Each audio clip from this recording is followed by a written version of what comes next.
2008 අගෝස්තු මාසයේ පමණ මම හිතන්නේ කිට්ටු වෙනකොට අපිට චීනයෙන් පතුරන් එන එක නැවතුණා. මොකද චීනයේ ඔලිම්පික්ස් 2008 ஆண்டு ஆகஸ்ட் மாதம் அளவில் சீனாவிலிருந்து ரவைகள் வருவது நிறுத்தப்பட்டது. சீனாவில் ஒலிம்பிக் இடம்பெற்ற காலம் அது. 4 மாதங்களாக ரவை கப்பல்கள் இலங்கைக்கு வரவில்லை. அப்போது எனக்கு பாரிய பிரச்சனை காணப்பட்டது. யுத்த முனையில் ரவைகள் ஓய்ந்து விட்டன. அப்போது நான் கோட்டாபயவிடம் போய் கூறினேன், யுத்தத்தை முன்னெடுப்பது சிரமம். ரவைகள் இல்லாமல், குறிப்பாக பீரங்கிகளுக்கு பொருத்தும் ரவைகளும் இல்லாத நிலையில் யுத்தத்தை மேற்கொள்வது சிரமம் என கூறினேன். அப்போது கோட்டாபய இலகுவான பதிலை வழங்கினார். நாம் சீனாவிலிருந்து ரவைகளை கடனாகவே கொள்வனவு செய்கின்றோம். சீனாவிலிருந்து அவை அனுப்பப்படாவிட்டால் என்னால் எதனையும் செய்ய முடியாது. அதற்கு பணம் வழங்க என்னால் முடியாது என்று கூறினார். அங்கிருந்து நான் பெசில் ராஜபக்சவின் அலுவலகத்துக்கு சென்றேன். அவர் எனது பள்ளி தோழன் என்பதனால் அவரிடம் போய் விடயத்தை கூறினேன். இப்படி ஒரு பிரச்சனை இருக்கின்றது. பாகிஸ்தான் அல்லது வேறு ஒரு நாட்டிலிருந்து பணம் செலுத்தி ரவைகளை கொள்வனவு செய்ய முடியும் என கூறினேன். அதற்காக $100 மில்லியன் தேவைப்படுவதாக கூறினேன். அங்கிருந்து பெசில் ராஜபக்ச உடனடியாக பிபி ஜெயசுந்தரவை தொடர்பு கொண்டு ராணுவ தளபதிக்கு $100 மில்லியன் வழங்குமாறு உத்தரவிட்டார். 5 நிமிடத்தில் அதனை செய்தார். அது எனக்கு கிடைத்தது. அந்த பணத்திலிருந்து $65 மில்லியன் பாகிஸ்தான் ராணுவ தளபதியை தொடர்பு கொண்டு அங்கிருந்து ரவைகள் எமக்கு வழங்கப்பட்டது.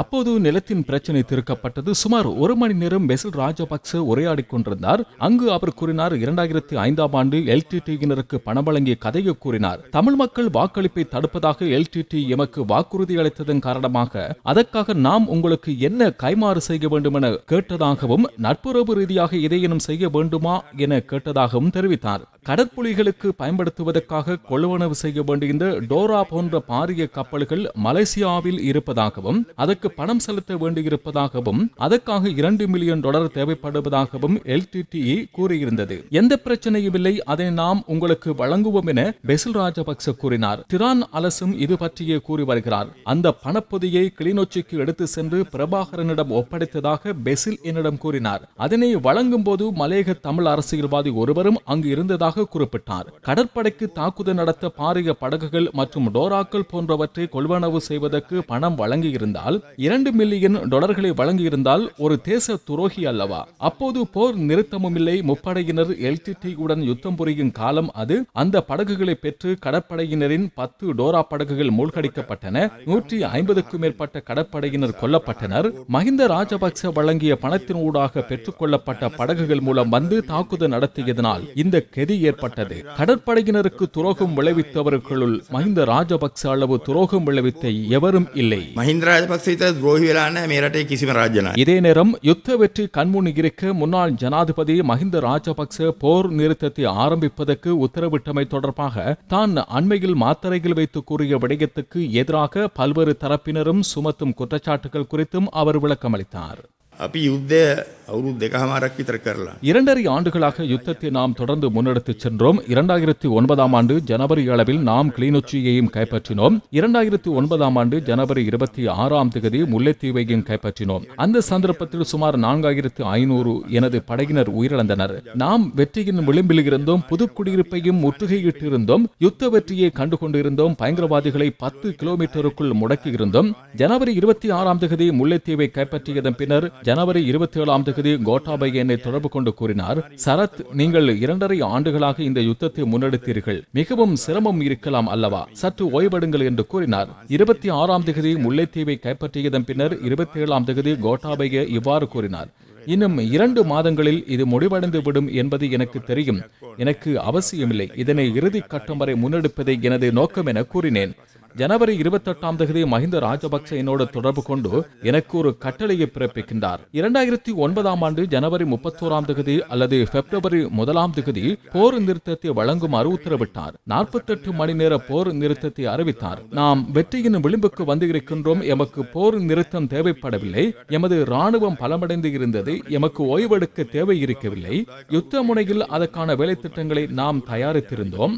நான் அதனை கூறிய போது ராணுவத்தினர் எவரும் அதற்கு விருப்பம் தெரிவிக்கவில்லை. இது ஜனாதிபதியின் உத்தரவு. நாம் இதனை பின்பற்ற வேண்டும் என்று கூறினேன். அப்போது நாங்கள் 48 மணித்தியாலங்கள் ஆயுதங்களை கீழே வைத்தோம். யுத்தத்தை நிறுத்தினோம். 2006 ஆண்டு ஜூலை மாதம் முதல் பயங்கரவாதிகளுக்கு ஓய்வு வழங்காமல் போரை முன்னெடுத்தோம். அந்த கொள்கை முதல் தடவையாக தடைப்பட்டது. 48 மணி நேரம் நாம் ஆயுதங்களை கீழே வைத்தோம். கவச வாகனங்கள் பயணிக்கவில்லை. அவ்வாறு இருக்கும்போது ஜனவரி 31ஆம் தேதி இரவு பயங்கரவாதிகள் நந்திக்கடல் களப்பினூடாக வந்து பாரிய தாக்குதல் நடத்தினார்கள். எமது பாதுகாப்பு வலயங்களை தகர்த்தார்கள். எமது படையினர் பின்வாங்க ஆரம்பித்தனர். ஒரு திட்டமிட்டு அவ்வாறான தாக்குதலை பயங்கரவாதிகளினால் நடத்த முடியாது. அந்த தாக்குதல் களப்பினூடாக வந்து எனக்கு ஓய்வெடுக்குமாறு கோட்டாபய கூறும்போதே அவர்கள் திட்டமிட்டிருந்தார்கள். முல்லைத்தீவை கைப்பற்றியவுடன் அவர்கள் அதற்கு திட்டமிட்டார்கள். மஹிந்த ராஜபக்ச எமில்காந்த என்னும் கையால் ஊடாக எல்டிடியினருக்கு இதனை அறிவித்துள்ளார்கள். அதன் காரணமாக பல்வேறு திட்டங்களை தீட்டி என்னை ஒதுக்க முற்பட்டார்கள். எனக்கு ஓய்வெடுக்குமாறு கூறினார்கள். அவை அனைத்தையும் எதிர்த்த போது போர் நிறுத்தத்தை வழங்கினார்கள். தாக்குதலை நடத்தியிருந்த ஜனவரி 31ஆம் தேதி போர் நிறுத்தத்தை அறிவித்தார்கள். அப்போதும் மஹிந்த ராஜபக்ச எமில்காந்தனுடன் தொடர்பு வைத்திருந்தார். எமில்காந்தன் பிரபாகரனுடன் நெருங்கிய தொடர்பு வைத்திருந்தவர். 5 நாட்கள் தொடர்ந்து நாம் போராடினோம். 5 கிலோமீட்டர் நாம் பின்வாங்கினோம். இன்னும் 3-4 கிலோமீட்டர் பின்வாங்கி இருந்தால் மான்குளத்தை இழந்தது போன்று நாம் 2.5 ஆண்டுகள் முன்னெடுத்த போராட்டத்தின் பயனையும் இழந்து விடுவோம். சுமார் 500 படையினர் கொல்லப்பட்டனர்.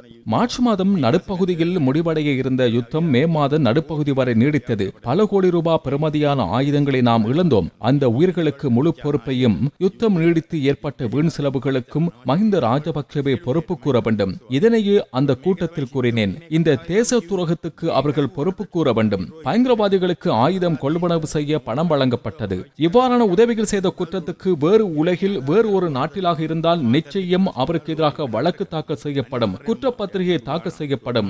அவருக்கு மரண தண்டனை வழங்கும் என நான் கூறினேன். வடகொரியா, சவுதி அரேபியா போன்ற நாட்டிலாக இருந்தால் துப்பாக்கியால் சுட்டுக் கொல்லப்படுவார் என்று நான் கூறினேன். சவுதி அரேபியாவாக இருந்தால் 2 கால்களை கட்டி சாகும் வரை தொங்க விடுவார்கள். அவ்வாறுதான் செய்வார்கள். இந்த குற்றத்துக்கு எமது யாப்பின்படியே அவ்வாறான தண்டனையை வழங்க வேண்டும். இந்த அரசாங்கம் ஊழலுக்கு எதிரானது. சட்டப்படி வேலை செய்ய முயற்சிக்கின்றது.